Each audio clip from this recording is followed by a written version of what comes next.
Come one, come all, and welcome to Tea Time with T-Cross. What's up, guys? Welcome back to another edition of Tea Time with T-Cross. I was going to start this episode talking about Paul Miller again, but something literally just happened as I was about to record on Facebook, and I want to get everyone's opinion here. So, I am a big Ranger fan. As I've spoken about before, the New York Rangers, my favorite sporting team in any sport, the New York Rangers. They've been kicking the shit out of the Philadelphia Flyers, which I love. I hate Philadelphia teams. I hate Philadelphia fans. The Flyers are a bunch of cocksuckers, and they've been beating the shit out of the Flyers. They beat the Flyers 9-0 last Wednesday, and today they beat them, I believe the final score was 8-3. So I wrote on Facebook, eat shit Flyers. 3 words. Eat, space, shit, space, Flyers. Buddy of mine, Walt Zink, who I've had on the podcast before, writes, Punctuation Matters. So I said, I don't get it. And then he posts a gif of a comma. And I said, yeah, where would it go in this post? And then he posts a thing that says, let's eat grandma. And then the next line is, let's eat, comma, grandma. Punctuation saves lives. So obviously, let's eat grandma like you're actually eating your grandma, or you're telling your grandma like, hey, let's eat. I said, yeah, still don't understand the difference in meaning if I write eat shit Flyers or eat shit, comma, Flyers. The comma is irrelevant. And then my buddy Juice from the Friendly Sparring podcast writes, because the first one is saying to eat shit. And I said, yeah, that's what I'm saying. I want the Flyers to eat shit. What's the confusion here? And then Walt says, if you can leave off what's after the comma and what's left is still considered a sentence, then the comma is needed. I said, okay, cool. Eat shit Flyers and eat shit, comma, Flyers means the exact same thing. Do you want me to leave a reference page in APA format as well? And now I'm scouring through his Facebook because I'm going to be nitpicky as fuck moving forward. He has a post that says, COVID vaccine scheduled for next Wednesday, period. Thankful for good people out there making it possible, period. And then I screenshotted it and I posted on the thread and I said, hey, question. In your second sentence in this post, should there be a comma after the word there?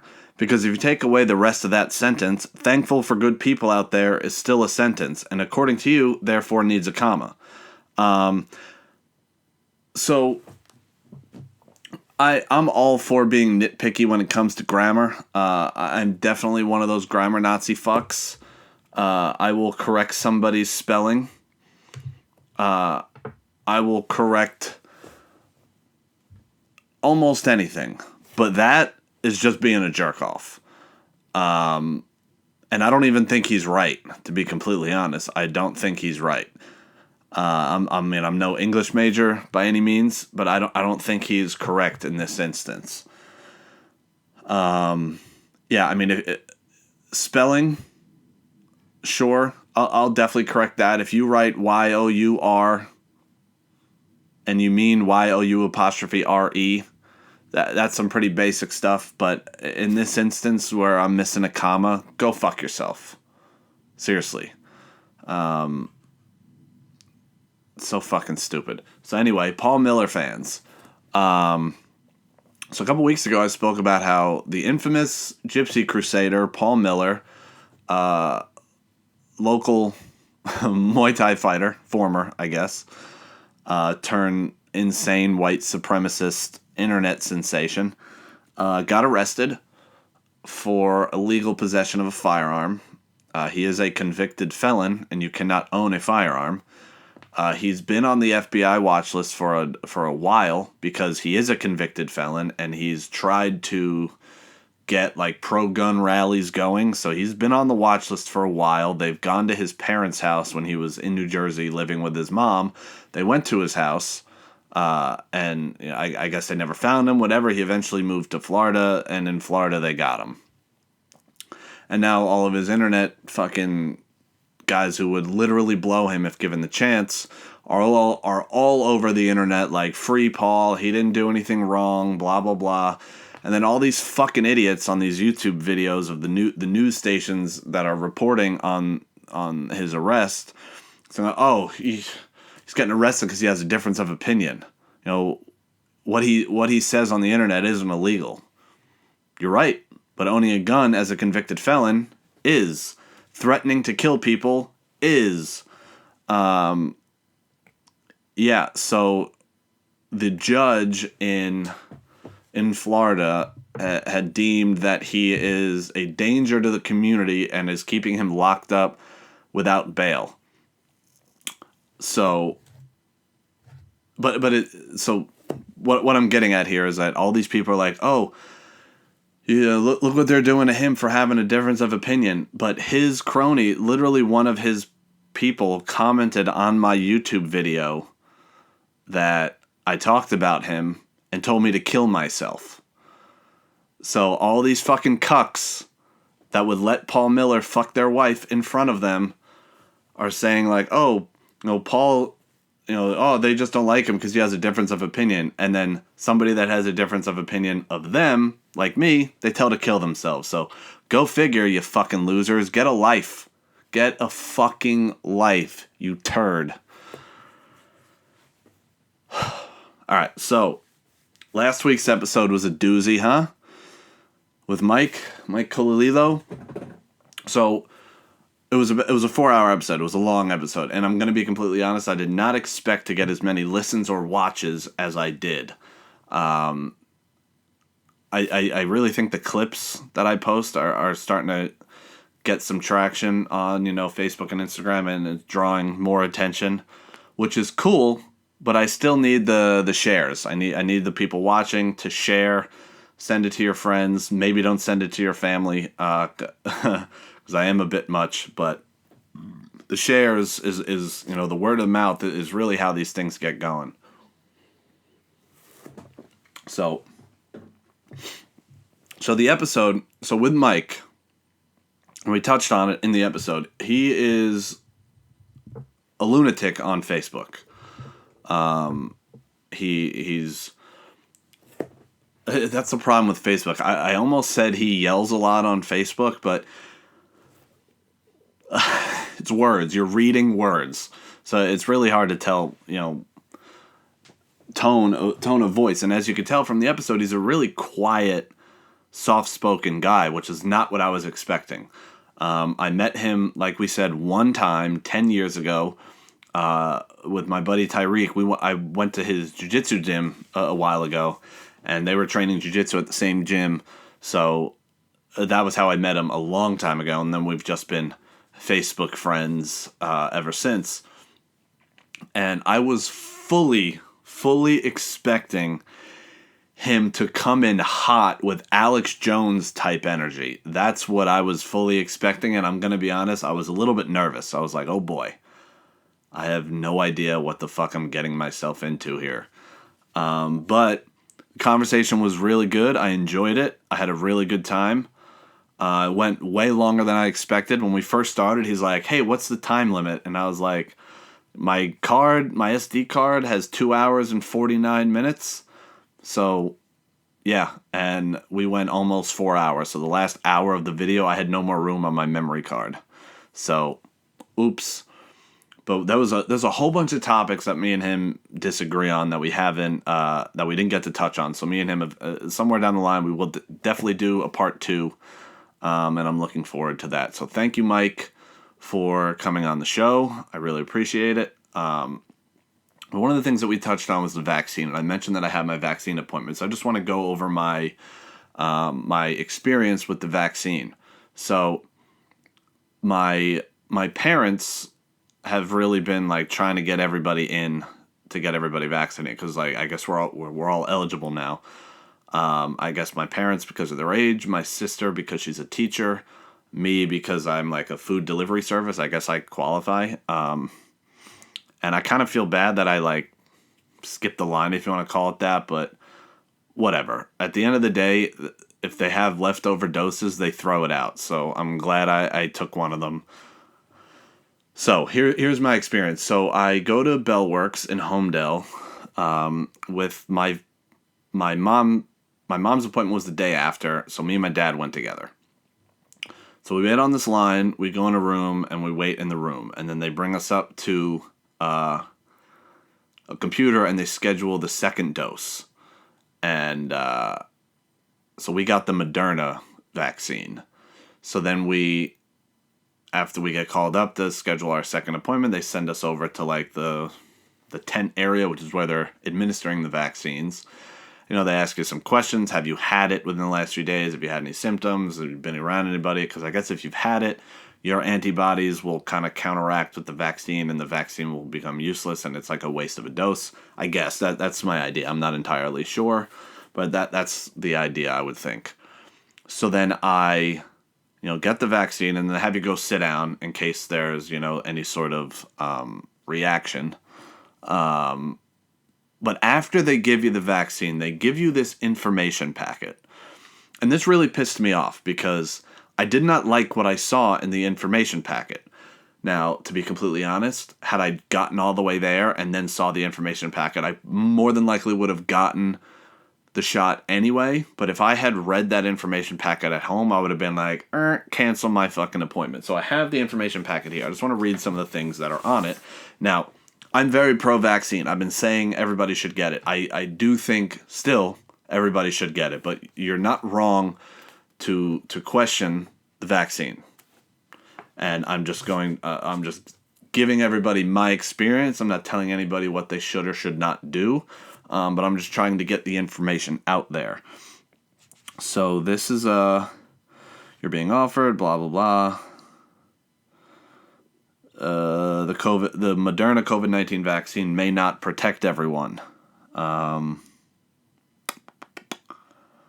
It's like a 4-page packet here, so I'm going to flip through a little bit. What is the COVID vaccine? So here was the part that I did not love.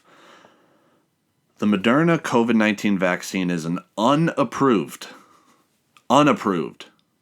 vaccine that may prevent COVID-19. There is no FDA-approved vaccine to prevent COVID-19. I'm going to read those two sentences again. The Moderna COVID-19 vaccine is an unapproved vaccine that may prevent COVID-19. There is no FDA-approved vaccine to prevent COVID-19. And then it says, the FDA has authorized the emergency use of COVID-19 vaccine to prevent COVID-19 in individuals 18 years of age or older. So, it is not approved officially, but it has been authorized. I did not love that. So then what else they got here? And then it tells you the ingredients. So there's messenger ribonucleic acid. There's lipids. Pilothylene glycol, 2000 dimeristoyl glycerol. I sound so dumb reading this stuff, and this is why I trust other people to decide whether or not this is safe for me, because I'm not smart. I can't even read the words, let alone know what the fuck this stuff does to me. So all you people out there that are like, oh, I don't know what's in it. You can't even read the words, so shut up about what's in it, all right? The people that can read these words not only know how to read these words, but they know what this stuff actually does. And they're saying that it's safe to take, so do what you will with that information. Disteroyl glycero-3-phosphocholine, tromethamine hydrochloride, acetic acid, sodium acetate, and sucrose. Again, it says down here the Moderna COVID-19 vaccine is an unapproved vaccine. In clinical trials, approximately 15,400 individuals received at least one dose.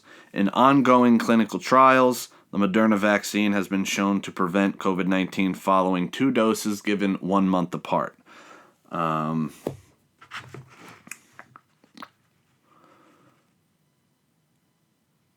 feel like there was something else in here that I didn't love.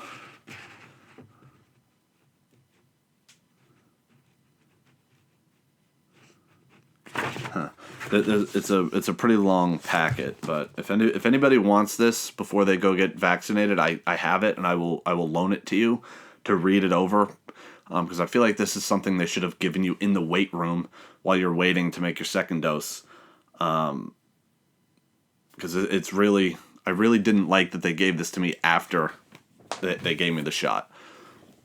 So anyway, the shot was on Friday, right? And so then Saturday or Friday after my shot, I had my therapy session, and then I worked. I wanted to work a little bit. So I know a bunch of people that got vaccinated, like dozens of people that got vaccinated. The only real side effect that I know of that people, their arm was really sore. So I usually go to jiu-jitsu on Saturday. I know my coach said that when he got the vaccine, his arm was really sore. So I said, "Hey, do you now want me to come to jiu-jitsu? You know, I don't know what kind of symptoms I may or may not develop." At some point, he's like, "Yeah, your arm will just be a little sore." Well, I'll tell you what. Friday, a couple hours later, I went to work, and I always drive with my left hand, and I got the shot in my left arm. Could not lift my left arm. It wasn't just sore, it was painful. Like, I was just sitting there and it was throbbing pain. It was awful. Wake up Saturday and I was really lightheaded and nauseous, but I really wanted to work. So I go to work, I drive around a little bit. When I was sitting down in the car, I was fine. But then when I was getting out of the car, like as soon as I stood up out of the car, I just felt all the blood come out of my face. Like I got really nauseous, lightheaded. I could feel how pale my face, like I'm already pale as it is, but how much more pale I got afterwards. So I only worked for like an hour or so, and then I went home. I'm like, man, this is terrible. So then I laid in bed and I watched the Snyder Cut movie. And I fell asleep. I don't know if that's because I didn't like the movie as much as everybody thought, or I was just really exhausted from the vaccine. I'm assuming the vaccine, but I felt horrible all day Saturday. I didn't throw up or anything. I didn't get a fever of any sorts. I just felt nauseous. I felt lightheaded, and my arm was in so much fucking pain. And I have a really high tolerance for pain, but like, I literally had to keep my arm, like I couldn't lift my arm at all. I was almost nervous that the arm was going like, what's the word? I forget the word, but where it's like completely dead, whatever the fucking word is. So Saturday was awful. And Sunday is our sparring day, and I wanted to go to sparring. Sunday, I was starting to be able to move it a little bit. Definitely not enough to go fight professional fighters. So I stayed home. And I still felt a little nauseous, but I was getting better. And then Sunday afternoon, arm was still killing me. The nausea was still there a little bit, but not too bad. I could feel it going away. And I usually work during the day Mondays, like lifting boxes and shit. So Sunday afternoon, I called my boss and I said, "Hey, I know this is kind of last minute, but I got the vaccine Friday, and like, I can barely move my arm. Like, if you could find somebody to cover for me tomorrow, that'd be great. If not, I can do it one-handed. It's just gonna take way longer than usual." So he got somebody to cover for me. But then Monday, arm still a little bit sore. No more nausea. That was completely gone. And then Monday night I had nothing, and I was able to go to the gym. So the rest of the day, Friday, Saturday, Sunday, it was a horrible, horrible weekend. With all of that being said, on the pack and whatnot, I still think people should get vaccinated. I still think you should, I'm one of many people that have gotten vaccinated. Some people get a little sick, some people don't. Like, I'm the only one in my family that got it that bad. Both of my 80-year-old grandmas got both doses. They felt nothing with either of them. My mom felt nothing. My dad felt nothing. My sister got a little sick for a day. But I had it the worst out of everybody. So take what you will with that information. But speaking of vaccines, I want to see if I can still find the post. So, Joe Schilling. He's been very outspoken this last year on social issues. Most famously, I think, for cops. And last summer he was only posting videos of like cops brutalizing people, whether it's at protests or whatever. But he has also been outspoken against masks, against vaccines, against how the government has been acting this last year. But he posted something recently, and it's unreal, these fucking people. So I'm going to assume that this episode's going to be longer than usual because last week I didn't have a solo episode, so I've got a lot to talk about. So Joe Schilling posts on his Instagram story, if there was a contraceptive vaccine, but after taking it, you could still get pregnant and you still had to wear a condom, would you still take it? It really is that stupid. Because the vaccine, like all vaccines, you can still get the virus. You can still spread the virus. So the idea is that you should still wear a mask until most people get vaccinated. So, Joe Schilling, let me explain something to you.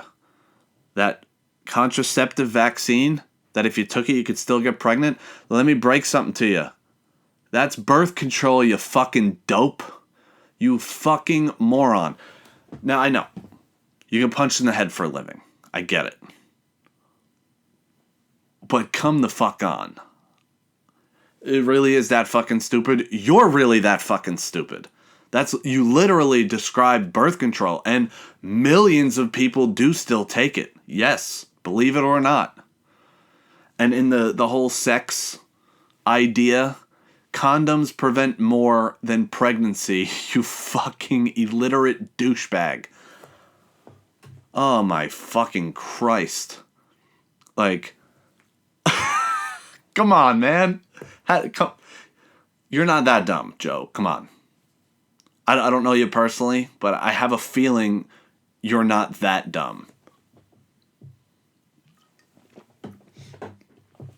Krispy Kreme announced that if you show your proof of vaccination, you will get free donuts the rest of the year. And that has been plastered all over the news.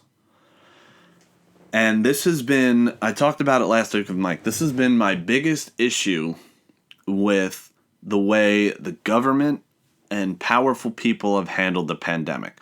Aside from how they, what their response was from, shutting down travel to China, or, wear masks, wear 2 masks, get your vaccine, whatever. The biggest blunder of the last year, Jesus Christ, sorry. The biggest blunder of the last year has been the failure on everyone. The failure to explain how to keep yourself healthy. The only person that has gone out of their way to try to tell people how to stay healthy or how to get healthy has been Joe Rogan. Now, Joe Rogan has caught a lot of flack over recent years with a lot of different topics. But with this topic, how he had, I forget which doctor it was. I want to say it was Dr. Rhonda Patrick. Maybe I'm wrong. About the importance, specifically with coronaviruses, the importance of vitamin D and zinc in not only keeping your immune system healthy, but specifically for coronaviruses. That was covered on Joe Rogan, and that was the only place that got that information. So, I think I understand why, is because you can lead a horse, what's the phrase? You can lead a horse to water, you can't make him drink it. If they tell people how to stay healthy, outside of vaccines, whatever, no, you can't make people do it. You can't make people, eat vegetables and follow a strict diet or take, you know, zinc or vitamin D or whatever, because that kind of stuff costs money. I get it. But they haven't even given it a shot. I think, in my point of view, that's been the biggest mistake over the last year, is that they haven't made any attempt to tell people, hey, healthy people really aren't getting that sick from this virus or other viruses.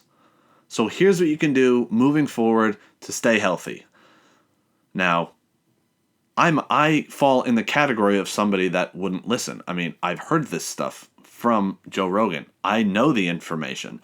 I know how to properly diet. I know how to lose weight. And I've chosen to drink beer, drink Mountain Dew, and eat pizza. But that's on me. I know the information. I'm just choosing not to apply it to my own life because I'm a fucking idiot. But I'm sure there are tons of people that, if given this information, would follow it. I have lost 10 pounds in the last 3 weeks because I've set I don't want to say strict, but I've set a schedule. I finally sat down and planned out my work, the times at work, so that I can also, hang with family, hang with the girlfriend, still work full time, and get to the gym 5 days a week. So I've finally set a schedule, and I'm sticking to it for the most part, except the week that I took the vaccine. I didn't go because I had one arm, and just was nauseous, whatever. But I'm following. I haven't changed the diet yet. That's the hardest part for me, is the diet. I'm so addicted to shit food. I'm so addicted to shit drinks. I cannot stop myself from drinking Mountain Dew. It's a real problem. But once I finally put my foot down, stop drinking the shit, it'll be even better. But in response to Krispy Kreme offering free donuts, that stupid bearded fuck at the Attilish gym in Belmar, or wherever the fuck it is, offered free membership to people that don't get vaccinated. I mean, you're a douche. You killed somebody, first of all. I hope you lose every fucking legal battle you face this year. You're a complete and utter douchebag, and fuck you is my only response to you. Now, on the topic of vaccination, I'm going to stay on, because I've seen this post all over Facebook, and it's really pissing me the fuck off. You know that meme with Will Ferrell yelling? So the meme is like, hey, nobody cares that you got vaccinated. No, you don't care because you're an asshole. I care. I care whether or not people get vaccinated. I want people to get vaccinated. If you don't, fine. I'm not mad at you that you don't want to get vaccinated or that you don't care. But when you don't put it out there that nobody cares, because you're wrong. You're an asshole. You're a fucking doofus. And it's fine that you don't care. But if you're putting out memes like that, you clearly care. And then when people start commenting like, oh, I care, I care, I care, and then you roll back and you say, oh, it's not that big a deal to me. I just wanted to ruffle some feathers. You got called out on your shit, and then you roll back. You're not only an asshole, but you're a fucking pussy. Fuck you. So before I get into my Uber story, speaking of the social media, I want to comment on some things with social media. So I've got a long history of social media. I've got a long history of being annoying on social media. People, especially in high school, everyone's like, why do you need to post 700 times a day? And at the time I was like, because Facebook says what's on your mind when you look on it, so I write what's on my mind. Fuck off. You don't like it? Don't look at it. Whatever. Fuck you. But when I look through my memories, I will delete posts not because they were wrong or racist or whatever. It's because there was so much. I'm like, all right, those people were right. I get it. I have way slowed down. Not just on Facebook, but on Instagram. And as of late, so I've always taken social media a little too seriously, and I guess that's on me. But at the end of the day, it plays a huge part in our society, and it plays a huge part in our communication with each other. So I take it serious and I take it personal.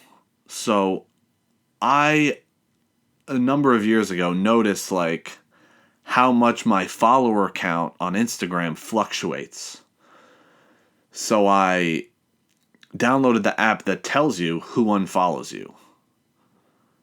And for the most part, it's usually those fucking bot accounts that follow you, or those fucking like people that are trying to build their social media, so they go out and they follow 10,000 people, and then if you don't follow them back, or even if you do, they'll unfollow you. So they'll like follow, wait for you to follow them back, and then unfollow you. So I kind of just downloaded it because that shit's annoying. So I'll just unfollow you back if you're one of those fucking spam accounts that's like, oh, follow me, and that follow to unfollow, whatever. But lately, I've noticed a lot of friends have unfollowed me on Instagram. And lately, the reason I take it so personal is because, years ago, I used to almost essentially be a meme account. I would mostly post memes 6, 7, 8 times a day. So back then I would have gotten it. But back then, I wasn't getting too many of my friends that unfollowed me. But now, my Instagram is, for the most part, my podcast. Or something going on in my life, whether it be me at the gym, me with the family, whatever. And when a friend of mine sees one of those things, whether my podcast or my friends or my family, to me, that means I don't give a fuck about you or your family or what you have going on in your life. Fuck off. So I unfollow you. That's when you unfollow me on Instagram, that's what you're saying to me. Whether that's what you mean or not, that's how I interpret it. So I'll unfollow you back, and then I'll take it a step further and I will unfriend you on Facebook. Because you don't give a fuck about me or my life, I don't give a fuck about your life then. Simple as that. Go fuck yourself in every sense of the word. And this goes back to a number of weeks ago when I talked about how I don't have support. Like I have a lack of support in my life, whether it comes to the podcast, whether it comes to my martial arts, my fights, my jiu-jitsu matches. And a lot of these people that are unfollowing me are people that I've supported regardless of the fact that it wasn't reciprocated at all. And now they unfollow me, so you're fucking dead to me now. And people might say, that's fucking lame, lighten up. But no, fuck you. The whole unfollowing your friends, it's ridiculous. Like, I don't post that often on Facebook. On Instagram. Enough for somebody that's a friend of mine. And I get it if we're like acquaintances and we don't really know each other, but, we kind of went to high school together, or like we have mutual friends, like, I don't really need to see that. But somebody that you're friends with, that you spend time with, and they're like, nah, fuck that guy. I don't want to see what his... Is it that difficult to just scroll past? Again, I don't post that often. If your entire news feed was me, I would get it. But there's no way that it is, because I don't post that often. Like in the past week, I'll check my Instagram. How many times have I posted in the last week? In the last week, I've posted 5 times. That's not even one a day. And I posted twice today because today's the day that I'm posting my clips. I was recording, last week I recorded a 4-hour podcast, so it took a while to go through all the videos and edit all the clips together. So it was a week late, but before the 2 clips I posted today, I hadn't posted in 4 days. There's no way your entire newsfeed is me, and you're unfollowing me. And we're friends. Or at least I thought. I would think we would be considered friends, but I guess not. So I take that shit seriously, and it pisses me off to no end, and it really, really bothers me. So if you're one of those people, you can lick the deepest crevices of my nutsack. All right, so let's go to the Uber stories, everybody's favorite segment. So I go to Starbucks today. There was a ton of people in the lobby, whatever. So, I mean, I understand how, even though I complain about getting to places and having to wait, I understand that, at places like Starbucks, it's busy. So, like, there's, a new order comes in, it goes to the back of the line. I get it. But when I go to McDonald's and it takes me 20 minutes to get there and there's nobody inside the store, that bothers me. So, anyway, we go to Starbucks. And, I give the lady my name. She says, we're working on it. And it was a big order, too. So I'm sitting there waiting. And this woman comes in. She goes to the counter. And she says, hey, this is my name, whatever. And she was like, okay, we're working on it. She goes, well, what do you mean you're working on it? And the lady says, we're working on it? She's like, well, I ordered it online. Why isn't it ready? So then she goes into the system and is scrolling back and she finds it. She was like, your name was whatever. She goes, yeah. She goes, you ordered this at 1:29. She goes, yeah. And the lady goes, it's 1:31. She goes, yeah, does it take more than 2 minutes to make a coffee? And the lady goes, let me explain to you how the online orders work. When it comes into the system, it goes in a line. So we make them in the order that they come in. So there's several orders that come in before you. You ordered at 1:29. At 1:28, there was 4 orders. We're not done making those 4 orders yet, so we're not at you yet.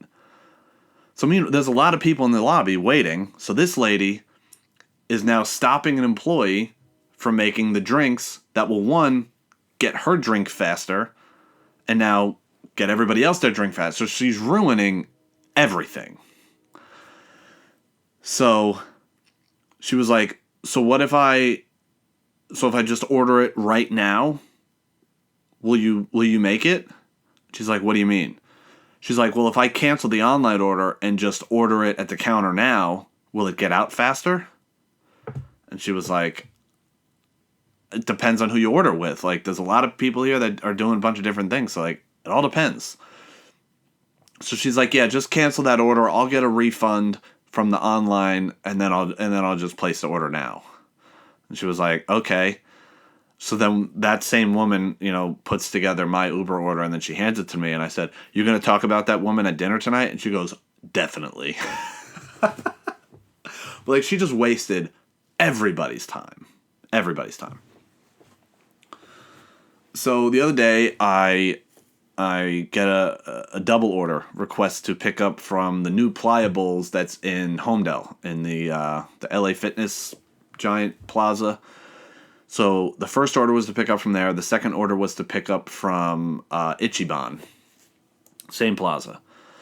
So I get to Pliables in Homedale, and I tell the woman, this is the order, and it was literally one bowl. It took me 10 minutes to get there. It was one Pliable.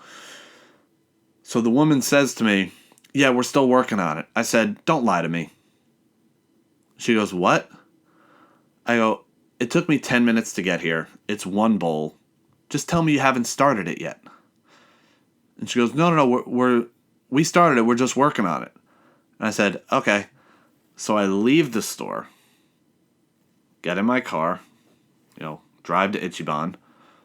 Ichiban, I got the order at the same time, had an order of over $100. It was a ginormous Ichiban order. It was ready. When I got to Ichiban, I put it in my car. I drive back to Pliables. I go back to the counter, still not ready. One pliable took longer to make than $100 worth of Ichiban. And she just wouldn't admit that they forgot it or they missed it. No, we're still working on it. I'm like, you're working on a one bowl for 15 minutes? Like, just say you didn't fucking start it. But I thought it was funny. I was like, don't lie to me. So most of my interactions this week have been with staff. So I go to Chipotle the other day, and they're not like putting the orders out. You have to go up to the counter and ask for it now. Sometimes they put it out. So like when it's not ready, you have to go get it. I don't know. It's weird. So I go to the counter. I give them the name.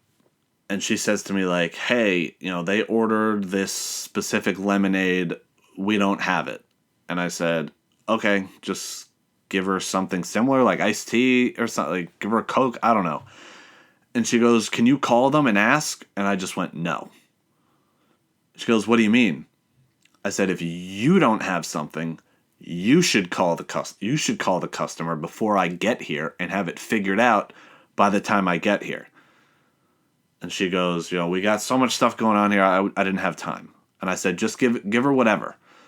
And she goes, you have to call them. And I said, why? She goes, I'm not allowed to give you something unless you call them. And I go, let me tell you what's going to happen. I'm going to call them. They're not going to answer. And then I'm just going to come back up here. And she goes, that's fine if they don't answer, but you have to call them. And I said, I'm going to tell you right now, I'm going to walk to the back of the store, put my phone up to my ear, pretend that I called them, and then I'm going to come back up here. I'm not calling the customer. That's your job. And she goes, okay. I'm like, really? You want me to walk to the back of the store and pretend I called somebody, then come back up here instead of just giving me the drink now? She goes, yeah. So I walked to the back of the store, put the phone up to my ear, waited 13 seconds. I walked back up front. I went, yeah, she didn't answer. You could just give her whatever. She goes, okay. And then she gave me a water or whatever the fuck she gave me. You want me to walk to the back of the store, pretend to call this person, and come back up here? Because I'm not going to call them. Yes, that's what I want you to do. So I really only had one customer interaction this week. So this guy, I delivered to an apartment complex.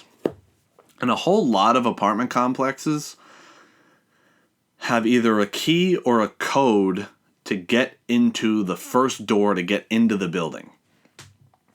And a lot of people just don't give you the code to get into the building, and then you're stuck outside. But anyway, that's not what I'm getting at. So go to this apartment complex. And the guy leaves me a note that says, leave it at the door. And then he gives me his apartment number. So I get to the apartment, and there's no code or anything, so I ring his doorbell. He calls me, and he says, hey, can you bring it up to the room? I said, yeah, I'd love to, but the door is locked downstairs. And he goes, okay, I'll see you in a second. And then he hangs up.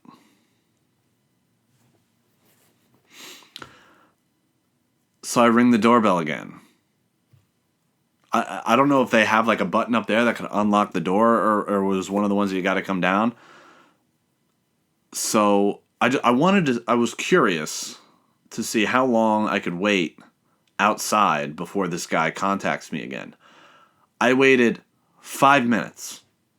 Just out of principle. Waited 5 minutes, and I sent the guy a text. Hey, the downstairs door is locked. He goes, okay, that's fine, just leave it outside. First off, you live there.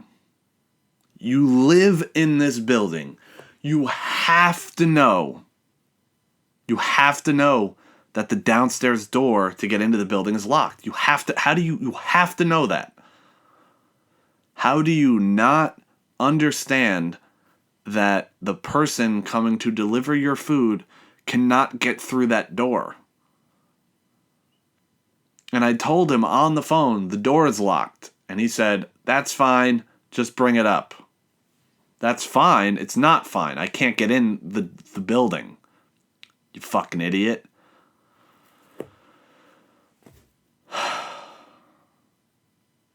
Alright, so I was going to get into some politics, but the topic of politics that I was going to talk about, I really don't feel like talking about. So I'm going to skip right over that one and get to the other one. The gas prices. Through the fucking roof. So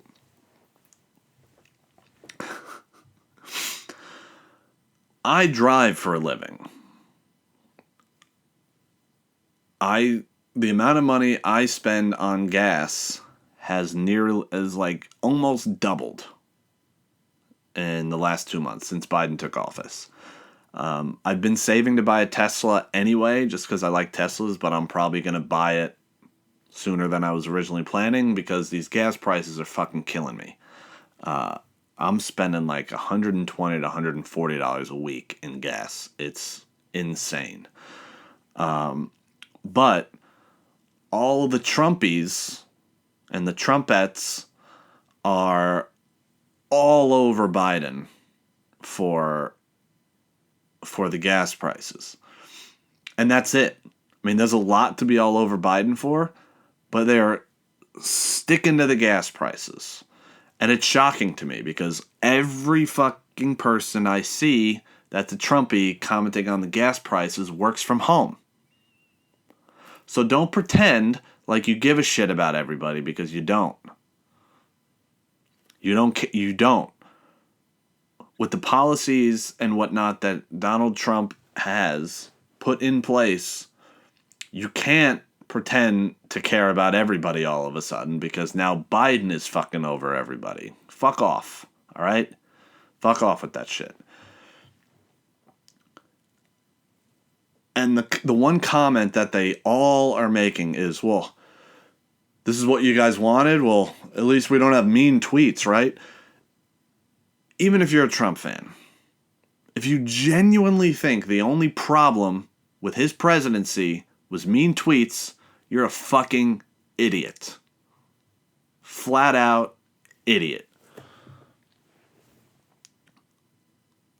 One of the funniest things that happened this week in the news was there was some report that came out about Iran, I don't even remember what it was, sending some sort of missile or bomb towards like a ship or something. And nobody believed it. Like news stations, like news pages were posting it all over Facebook, and all the comments were like, yeah, sure, okay, yep, here comes another war. Like, nobody believed it. Biden has been talking about Iran since Obama left office. Like, I'm surprised it took almost 2 months, but camera battery just died. Let me switch that real quick.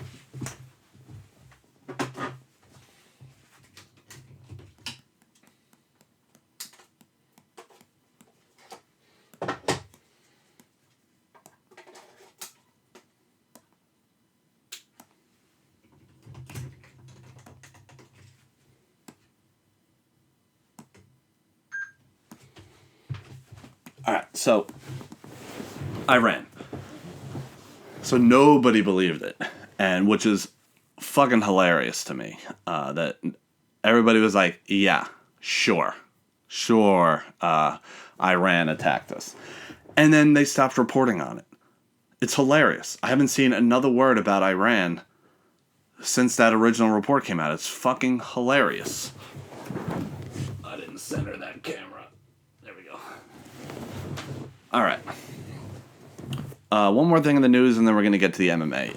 Kylie Jenner is this week's cunt of the week.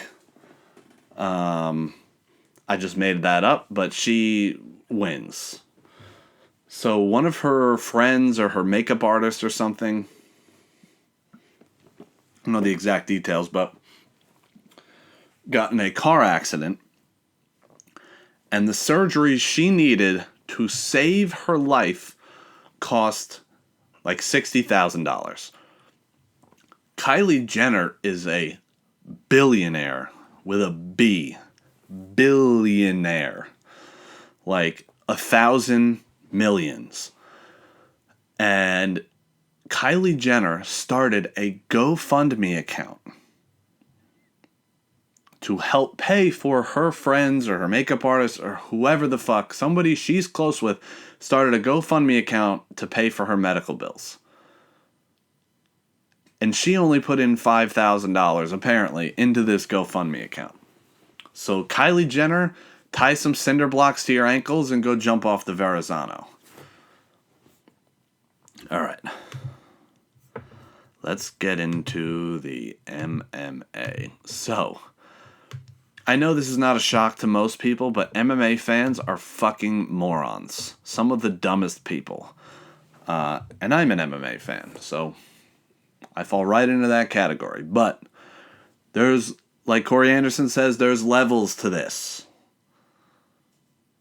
I am not the highest level of stupidity like some of these people. So, one of the highest rising, up-and-coming jiu-jitsu organizations is called WNO, which stands for Who's Number One.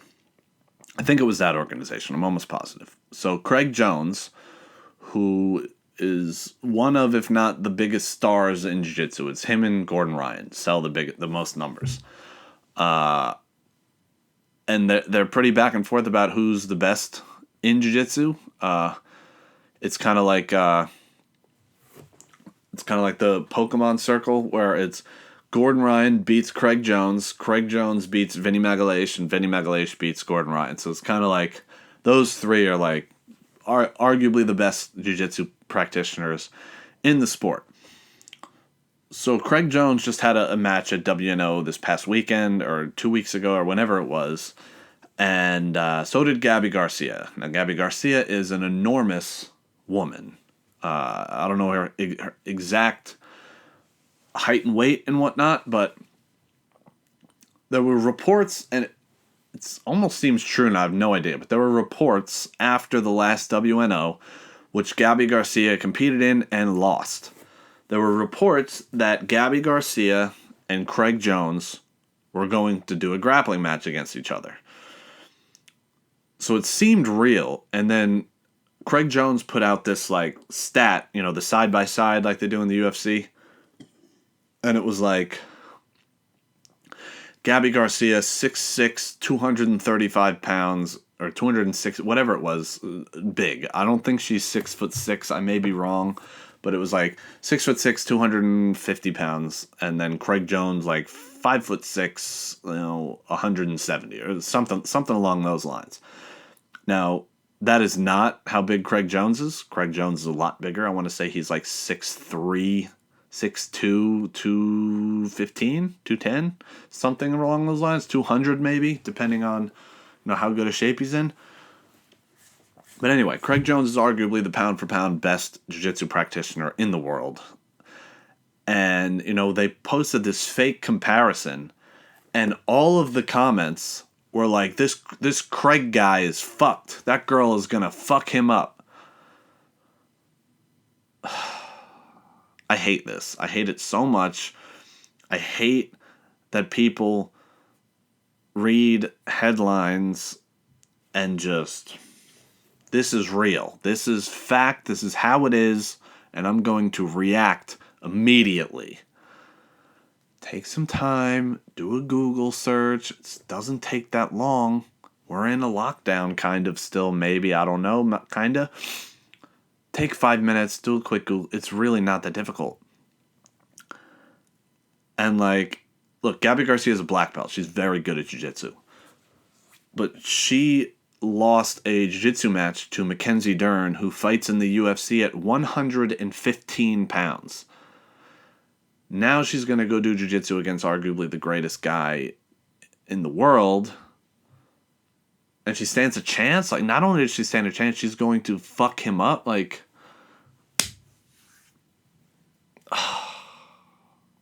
so difficult being an MMA fan.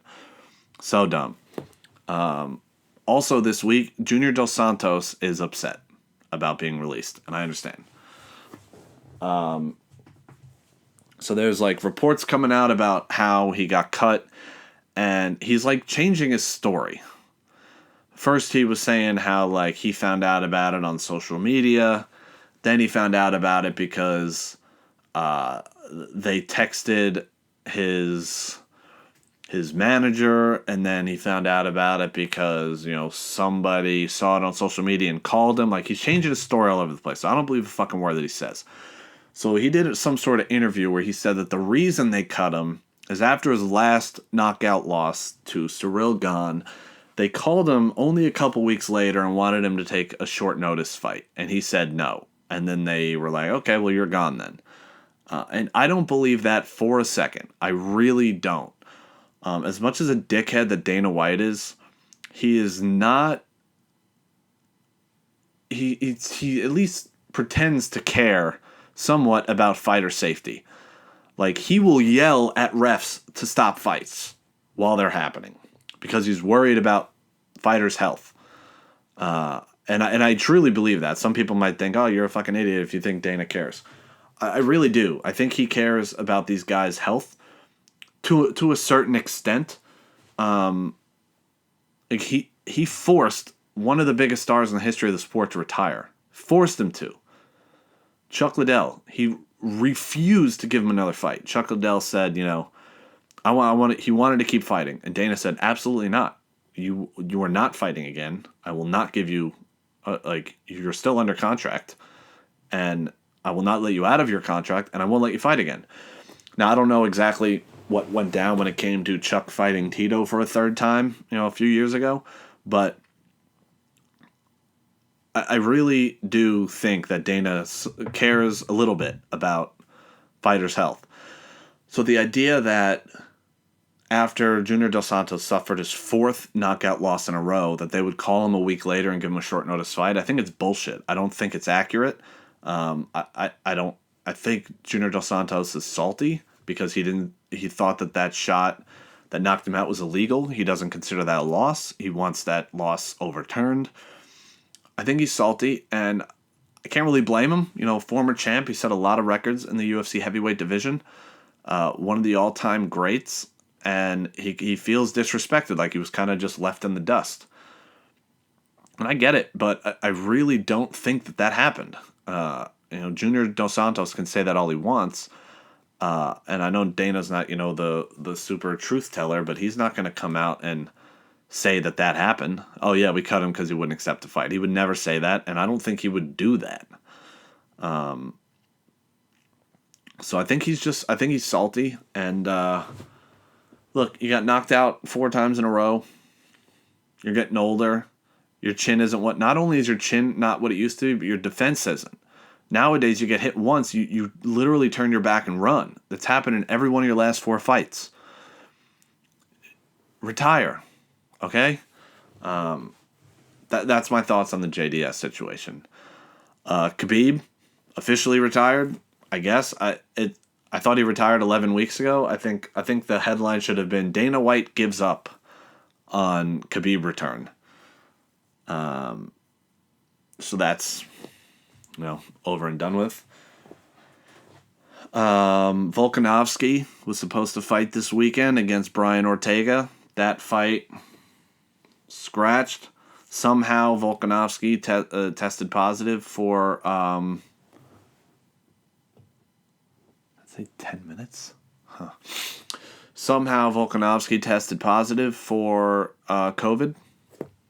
He said he was negative when he left Australia or New Zealand or wherever he came from. I know he lives in Australia, but he trains in New Zealand, so I don't know. I would imagine he was coming from New Zealand.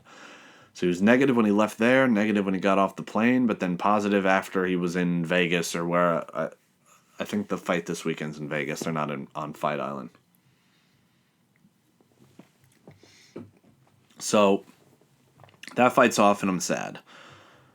But it's okay. We still got the heavyweight fight this weekend. So my next topic in MMA here that I want to talk about is weight cutting. This weekend is 260, right? Yeah, weight cutting. So, if you don't know what I'm talking about and why I want to talk about it, some lady, I couldn't even produce for you her name. She got on the scale. She passed out. She fell off the scale. Passed out. You know, they gave her a second. They sat her down in a chair. They let her go weigh in again. She made weight, 135 and a half pounds. So she was a half pound under the 1 pound allowance. So she could have drank some water, a little bit at least. And then she passed out again. And then they took her on the stretcher and to the hospital. Fight scratched. It's one of my biggest pet peeves is the weight cutting and people missing weight. Look, if you are cutting so much weight and you're struggling to make weight that much where you're on the verge of passing out, go up. They are itching for 145ers. That girl wants to fight for a title, go to 145. She gets a title shot. Really sad. Really sad. So I want to go into how I cut weight. You know, I've only done it a handful of times. So I am by no means an expert on cutting weight, but we have a guy in our gym who is an expert. Like, he is certified nutritionist, so he understands the body and how it works. And he's had, 50 some odd fights, so he's cut weight a number of times. So I had good people to contact about how to do this right, do it healthily. So if weigh-ins are on Friday and the fight's on Saturday, Sunday, I drink 3 gallons of water. And I don't eat that day because I'm so full from drinking water. That night, you are peeing constantly. Constantly. So Monday, I'll drink 2 gallons of water. This is called water loading. You're getting water into your body so that when you get to the actual cut and the, where you're trying to draw water out, you have a bunch of water in your system, in your muscles and whatever to be dragged out. So Sunday I drink 3, Monday I drink 2, Tuesday I drink 1.5, Wednesday I drink 1, Thursday I drink half in the morning, and then the cut starts at night. And, you get within striking range, so that depending on when the weigh-ins are, Friday, you get within striking range, you get a decent night's sleep, you wake up the next morning, you finish the rest. So the one time I made 155, on Sunday, I was 164-ish, 165, something like that.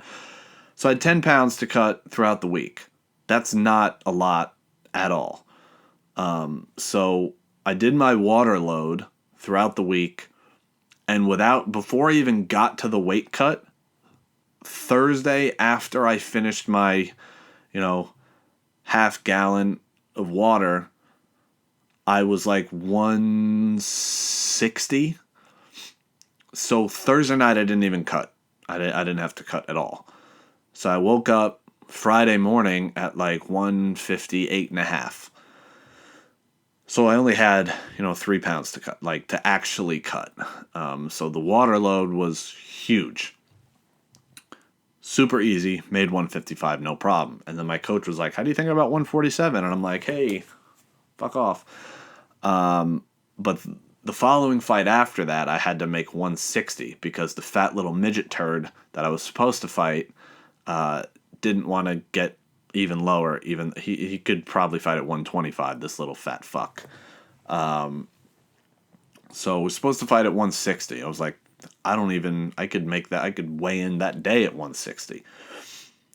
Well, I had a back problem. During that week that I, do the water load, I, still do my training at the gym, still do my runs in the morning, still do my sprints at night, running is what helps me get weight off.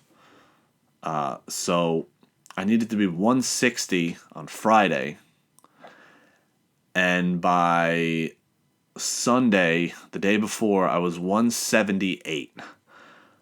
The running, huge problem. I couldn't run for the last 2 weeks of camp because, as I later found out, I had broken my back.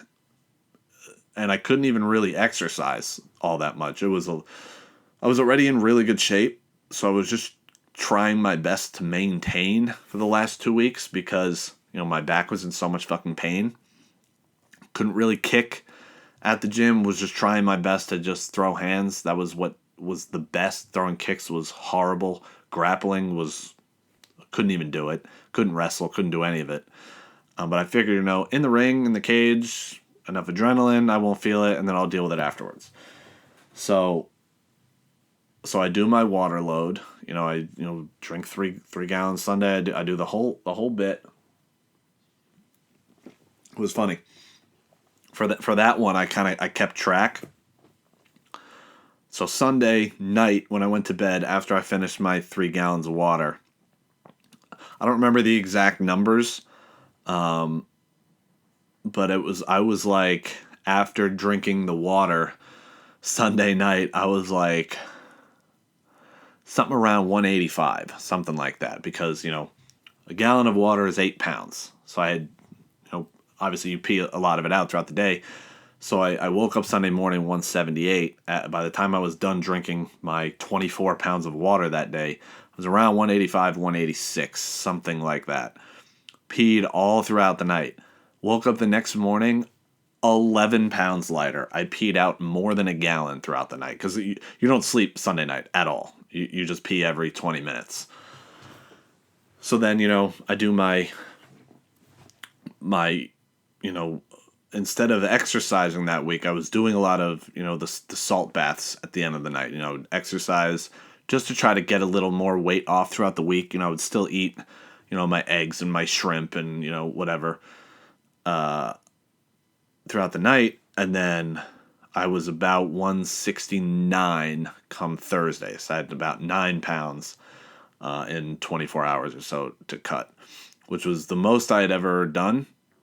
I know it's not a lot. It wasn't super difficult, but how I felt because of the whole week, because I had so much weight to lose that week, for me at least, as far as amount of weight. Some of the guys in our gym will lose 18 pounds in a day, in the last day. I'd never done it. I didn't want to do that because this was a title fight, so I didn't want to risk missing weight. So every night I would do like a half hour in the salt bath at night just to try to drag a little more, get as much weight off as I can. So like that whole week I was like weak. I was hungry. It's a hard week. Made weight. No problem. Fight got pulled. But what I'm getting at here is you gotta get fucking close, man. These people that are passing out, I mean, for lower weights, you can't. I don't know how much this young lady cut, but I would imagine if she's passing out, she saved her weight cut till the last day, and she did a whole lot of it. And when you're that small, a lot of your water weight that's coming, if you're cutting out 20 pounds and you're weighing at 135 pounds, you're looking at like 15% of your body weight that you're losing in a day. That's horrible. Paul Felder lost 30 pounds in a few days. Cody Bollinger, God, I've had him on my podcast a number of times, lost 30 pounds in a few days to make weight. These people that are missing weight and missing weight by a lot, you don't have the right people around you. I don't know how I have better people around me than these people in the UFC, but it's shocking. It's really, really shocking. So, I didn't get to talk about the Leon Edwards card. It was a rather uneventful card. Like, I don't have any memory of it other than Angela Hill looking good and the main event, what happened at the end. So I want to talk about the gloves.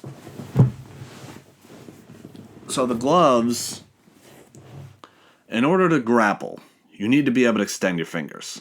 You know, a lot of these people I mean, a lot of fighters are saying this too, but a lot of the people that are not fighters are saying you need to curve the gloves. Which I guess for eye pokes, but I feel like that would strain your grappling if you can't extend your fingers to grab something, whether it be, you know, a wrist, an ankle, a heel.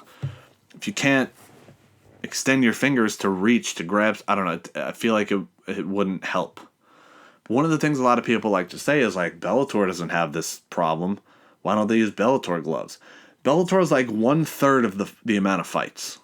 So yeah, you see it more in the UFC because there's a lot more fights. So that's an irrelevant comment. But look, there's how many cards do they do a year? They do one, at least one a week. Some weeks have two. Let's just say 55, right? 55 cards a year times how many fights on a card usually? 12 on average, sometimes less because fights pull out and they can't replace it, or 12 to 15. Let's just say 12 on average. So on average, every year they have 660 fights. How often are there real big problems at eye pokes? Even if it's once per card, that's 55. So 55 divided by 660, that's 8% of fights. So 92% of fights is no problem. I'd say, look, you need to have your fingers exposed. You need to be able to extend them. Eye pokes are a thing. Here's what I think. There should be no warnings in the cage. Whether it be grabbing the fence, grabbing the shorts, poking the eye, whatever. There's no warnings. Your warning is backstage. You know the rules. I tell you the rules before the fight. In the fight, you break the rules, I'm taking a point. It's that simple. There's no like, oh, here's your warning. Oh, sorry, I didn't know. It pays to cheat because you just get a warning. If you foul somebody and you break the rules in a fight, you should lose a point right then and there. No questions asked, no warnings. Guaranteed people are going to start closing their fists. They're going to be a lot more careful throwing the inside leg kicks or the teeps to the belly. They're going to be a lot more careful. Because, I mean, most people, they're going to push through it. Even if they get hit with an illegal strike, they're going to try to push through it. Now they're compromised, and I didn't get penalized for it. So why wouldn't I poke you in the eye? And even if I do poke you in the eye and you continue to fight and then I do it again and I get a point taken away, you've just been poked in the eye twice. You're now severely compromised. You take 1 point from me and I win all 3 rounds, I still win the fight. So it kind of pays to a certain extent to cheat. I don't think the gloves need fixing. I think the way refs operate inside the cage needs fixing. Feel bad for Leon Edwards. I thought he was winning the fight. I think if they were to rematch, I think Bilal, I think it would go exactly the same. Through 5 rounds, I thought Leon Edwards was dominating the fight. Leon Edwards saying he wants a title shot. No chance in hell he's getting it. The top of the welterweight division pisses me off. None of the top guys fight each other. Literally not a single person in the top 5 of the welterweight division right now has a win over any of the other top 5 guys. Usman's beaten all of them. But those 5 guys, what do we got? Gilbert, we got Masvidal, we got Colby, Leon's probably top 5. And probably, I don't know the rankings, but I'm going to guess Wonderboy. That I may or may not be right with that, but none of those 5 guys have. No, it can't be Wonderboy because Wonderboy beat Masvidal. I don't know what the rankings are. I'm going to look up the rankings. But none of them want to fight each other. They want to fight guys lower, and I have a win streak now. Let me fight for the title, even though I've beaten none of the top guys. So we go to rankings. We go to welterweight. Oh, it is Wonder Boy. Okay, so that stat that I was told is incorrect because Wonder Boy beat Masvidal, but Colby, Gilbert, Leon, Masvidal, none of them have beaten any of the other. Thompson's the only one with a win over a top 5 guy. And then we go to Chiesa, number 6. He hasn't beaten anybody in front of him. So, yeah. Welterweight's really pissing me off. And they gave Masvidal another title shot, which is bullshit. He hasn't fought since he lost. He didn't just lose, he got dominated. Now, let me see what he got. I want to say the final cards were like, does it say what the scores were? It was like 49, 50-45 on 2 judges' scorecards and 49-46 on another. So he's like, give me a full camp and I'll beat you. I don't think so. I think he should have had to fight. I think, has Colby fought since the Usman fight? Yeah, he fought and beat Woodley. He went out and fought. I thought Colby should have gotten the title shot. Masvidal stole it right out from under him. Colby's not going to fight anybody else. He's going to fight the winner of this fight. Or so he should, maybe shouldn't. I don't know what's going on with welterweight. They all suck. They don't want to fight each other. It's fucking bullshit. It is what it is. So then we go to last week's card, Derek Brunson versus Kevin Holland. Again, relatively uneventful card. There were some good knockouts and whatever, but nothing too crazy. Derek Brunson ragdolled Kevin Holland. Kevin Holland talked the entire fight, which was kind of annoying. But also, here's the way I looked at it. So there's 2 ways to look at it. From the coach's perspective and the fan perspective. From the coach's perspective, he wasn't listening to his corner. He was talking to Khabib through the fence because Khabib was there, and Khabib was streaming the fights on his phone sitting next to Dana White, which was hilarious. But anyway, if I was his coach, I wouldn't want to deal with him. You're not going to listen to me in the fights. You're going to talk to somebody else. Go fuck yourself. All right? I think if he wants to be really good and, if he just wants to fight and make some money, keep doing what you're doing. But if you want to get to the top of the division, you want to fight and beat the best guys, you want to maybe become champion one day, you got to take this shit more seriously. I like the talking. When you're winning, when you're getting your ass whooped, kind of shut the fuck up. But on that perspective, it's kind of funny because it's like, hey, there's literally nothing you can do to get me to shut up. You can beat my fucking ass. I'm going to keep talking to you. But at the same time, it's like, hey, you're getting your ass kicked. You should probably shut the fuck up and try to figure out how to not get your ass kicked. So there's 2 ways to look at it.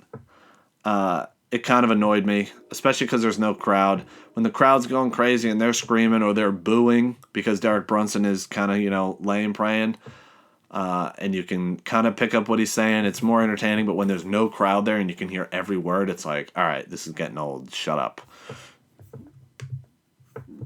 So this weekend's card, we got Stipe Miocic fighting Francis Ngannou. And yet again, Stipe Miocic is the betting underdog. So since that fight, he lost to Derek Lewis. Francis I'm talking about. Francis lost to Derek Lewis since he lost to Stipe. And then, since then, he had 4 fights, won all of them by knockout in under a minute and a half. So he got 45 seconds, 26 seconds, a minute 11, 20 seconds. So in his last 4 fights, he's got about 2.5 minutes of fight time. It's hard to say that he's improved when we haven't seen a whole lot of him. I think Stipe does exactly what he did last time to him. I think he makes it look easy, no questions asked. And then we got Tyron Woodley versus Vicente Luque. Based on the Tyron that we've seen lately, it's hard for me to look at that fight and say, oh yeah, Tyron's gonna win that fight. So I'm gonna go Luque. I really like Luque a lot. I hope he wins, and because Tyron Woodley annoys me, and I kind of hope that if he loses, he goes away. And then we got Sugar Sean O'Malley versus Thomas Almeida. Sean O'Malley, he makes it really hard to like him. I was a big fan at one point, but he makes it really hard to like him. And I like Thomas Almeida. When Thomas Almeida was coming up in the bantamweight division, I was so big on him. I'm like, this guy's going to be the next champion. This guy's unbeatable. And then he fought Cody Garbrandt. Yikes. He's lost 3 in a row. I hope he bounces back because Sean O'Malley annoys me. And then we got Jillian Robertson going for the record for most finishes in female MMA. I think. I'm almost positive I have that stat correctly. I think she's tied with Ronda Rousey for most finishes. I think the next finish she gets, I hope she gets it. She's so fucking cute. I love her. She's the best. Yeah. So, yeah, the topic I wanted to talk about was gun control with the murders that happened recently. I don't have the energy to give my opinion. The only thing I'll say on it is that thoughts and prayers don't work. We need some sort of change, whether it be more strict gun laws, less strict gun laws. I don't know the fucking answer. I don't like guns. They freak me the fuck out. They scare me. That's all I'm going to say on the matter. Something needs to change. We got to try something because thoughts and prayers aren't fucking working. That's all I got to say on that. Joe Biden, keep trying on those stairs, man. You're going to get it one of these days. They're hard. I get it. I was 3 years old once. Stairs, and they're difficult. They're a tough task, but I have faith in you. You are our fearless leader. And Jeffrey Epstein didn't kill himself.